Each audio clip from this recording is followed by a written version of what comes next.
Saudara, salah satu korban selamat menyatakan dia awalnya panik karena takut kereta yang ditumpanginya menabrak mobil yang sudah tertabrak.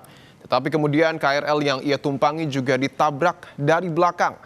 Saksi mata lain menyebut awalnya kereta komuter menabrak taksi online. Tepat saat kereta berhenti, langsung ditabrak lagi, kali ini oleh kereta lain.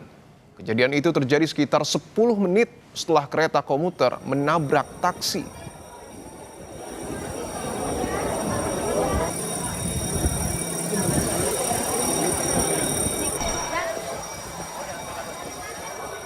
Pada panik, tadinya juga kita orang panik karena kereta kita kan takutnya menabrak yang depan kan mobil. Nah ternyata dari belakang ditabrak lagi kita orang. Aduh, pada mental semua, iya, pada mental semua. Dari arah Jakarta ke Cikarang, dari Jawa itu menabrak kita, langsung tembus ke belakang gitu. Awalnya itu KRL nabrak taksi online, pas KRL lagi diem begitu langsung ditabrak lagi, tubruk lama kereta langsung. Kejadiannya sih kurang lebih paling beda 10 menitan dari KRL nabrak mobil taksi itu.